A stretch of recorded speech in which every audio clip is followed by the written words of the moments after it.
जब शुरू हुई तो मेन इशू जो था वो न्यूक्लियर का था, अभी भी वही मेन इशू है, लेकिन एक सब्सिक्वेंट डेवलपमेंट जब हुई, स्ट्रेटेजिकली ईरान ने ब्लॉकेड किया जब, और उसके बाद यूएस ने उसको काउंटर ब्लॉकेड किया, तो उसकी वजह से कुछ ऐसे एलिमेंट्स ने जन्म लिया जिसको अब हम समझ सकते हैं कि वो एक मेन इशू बनता जा रहा है। ईरान के वजीर खारजा, आप जानते हैं कि ईरान के पास आबनाए हुर्मुज का कुछ हिस्सा जो है पानी का, उस पे उसका तो हक हो सकता है, लेकिन कंप्लीट आबना पे यानी उस कंप्लीट स्ट्रेट पर उनका हक नहीं है। वो इंटरनेशनल वाटर्स हैं, उसमें बहुत सारा पानी जो है वो ओमान का है। तो मुझे लगता है इनका जो विजिट ओमान का था वो इस हवाले से था कि वो गलत कोई जॉइंट मैकेनिज्म की बात कर रहे हैं, या वो सोच रहे हैं इस तरह की कोई बात कि अगर मुस्तकबिल में भी ईरान ओमान के साथ मिलके इस आबनाए उसको किसी अंदाज में वो पेट्रोल करे या उसको वो कंट्रोल करे। आपने बहुत तफसीली जवाब दिया मेरे सवालों का, यही चीज़ मैं लेके चलूंगी अब वागा साहब के सामने।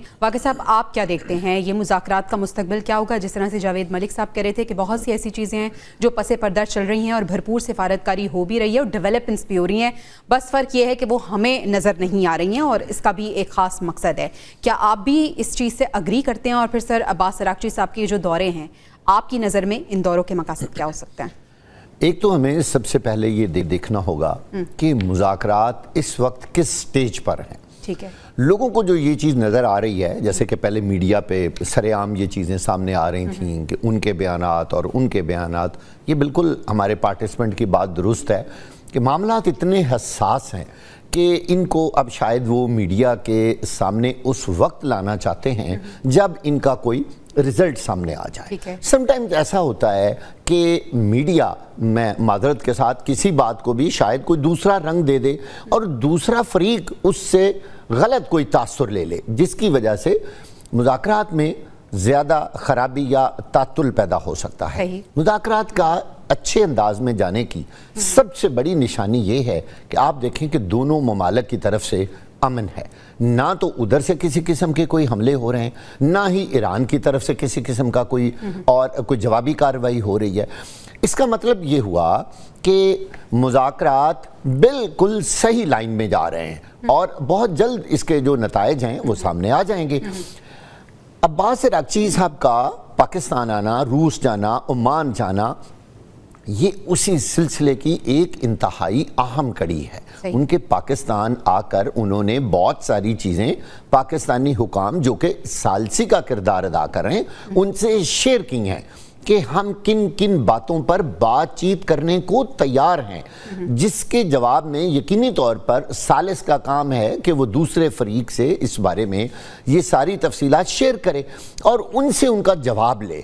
पाकिस्तान इस वक्त एक बेहतरीन ब्रिज के तौर पे दुनिया भर में काम कर रहा है इस जंग के हवाले से ख़ास तौर पर, और इसमें कोई शक नहीं कि उसने अपना नाम कमाया, अपना मुकाम कमाया, जिसमें हमारी हुकूमत और हमारी मुसल्लह अफवाज की जो कोशिशें हैं अमन की, वो पूरी दुनिया के सामने हैं। अगर कोई शख्स ये कहे कि इस वक्त मुज़ाकरात तातुल का शिकार हैं, तो मैं ये बात मानने को बिल्कुल तैयार नहीं हूँ। मुज़ाकरात स्ट्रीम लाइन पे जा रहे हैं और स्मूथ जा रहे हैं और बिल्कुल दोनों पार्टियों के दरमियान, दोनों जो है अमेरिका और ईरान के दरमियान एक बेहतरीन राब्ता इस वक्त भी जारी है और वो राब्ता ही इस बात का सबूत है कि देख लें अमन है, कोई कहीं से मिसाइल नहीं है। हाँ, आबनाए हरमन वाली जो बात है वो अपनी जगह पे दुरुस्त है। इसी बारे में हम ईरान से शेयर कर लेते हैं। ब्रिगेडियर साहब भी इस दौरान हमें ज्वाइन कर चुके हैं। Thank you so for your time brigadier साहब। सबसे पहले ब्रिगेडियर साहब आपके सामने भी यही सवाल रखना चाहूँगी,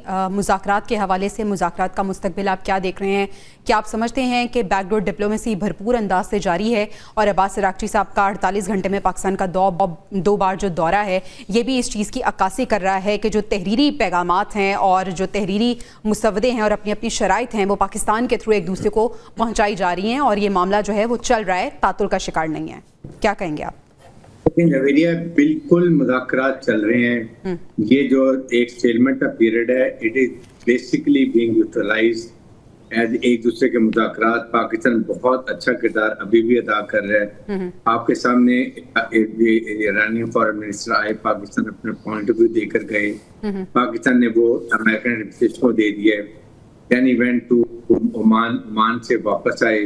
वापस आने के बाद फिर उन्होंने पाकिस्तान ने उनको अमेरिकन पॉइंट दे दिए। then gone to रशिया, और वहाँ जाके उन्होंने उस दौरान में उन्होंने, आपको पता ही है कि सऊदी अरब के फॉरेन मिनिस्टर थे, मिस्र के फॉरेन मिनिस्टर थे, इजिप्ट तुर्की के फॉरेन मिनिस्टर से बात की। तो ये बहुत अच्छी बात है। देखिए 47 ईयर की इतने अरसे की पुरानी बात है, और डिमांड भी बड़ी टफ किस्म के दोनों तरफ से। इट रिक्वायर्ड, ये बड़ा अच्छी बात है कि बजाय से कि बैठे और आप एक गलत माहौल में उठ के चले जाएं, इससे बेहतर है कि जब आप कन्वर्जेंस, अभी डाइवर्जेंस ही है और कुछ पॉइंट पर कन्वर्जेंस ही है, सही, जब 90% पॉइंट पे आपकी कन्वर्जेंस हो जाती है, दैट इज द टाइम कि आप बैठेंगे अक्रॉस द टेबल इस्लामाबाद में, वहां पर दोनों के पॉइंट नजर आएंगे, तकरीबन ब्रॉड फ्रेमवर्क बन गया होगा, और उसके बाद वहां जाके आपकी तकरीबन फाइनल अकॉर्ड हो जाएगा। लेकिन इसमें इम्पोर्टेंट आई थिंक ये जो इसमें दोनों पाकिस्तान पूरी कोशिश कर रहा है कि अमेरिकन एक ब्लॉकेट, जो नेवल ब्लॉकेट है वो खत्म कर दे, और उसके साथ ही ईरान जो है वो स्टेट ऑफ हॉर्मोज का ब्लॉकेट खत्म कर दे, ताकि एक जो ट्रैफिक शिफ्ट है ना वो चले, ताकि जो एक इकोनॉमिक क्राइसिस बढ़ते जा रहे हैं उनको कंट्रोल किया जाए। एनर्जी क्राइसिस हो रहे हैं दुनिया में, बहुत प्रॉब्लम हो रही है, आप लोगों की लाइनें लग रही हैं पेट्रोल पंप की, गैस की, इंडस्ट्री उनकी बंद हो रही है, लेबर बेरोजगार हो रही है। तो इन चीजों के कॉन्टेक्स्ट में वो ये चलता रहे। और देखें सीज फायर की जो आधी बंदी बंद है और वो उस पर एक्सटेंड की जा रही है, इसका मतलब मुज़ाकरात बिल्कुल ठीक चल रहे हैं। लेबनान का 3 महीने 3 हफ्ते का cease fire is another positive step. तो सारी चीजों का पॉजिटिव स्टेप ले मीन के फील्ड मार्केट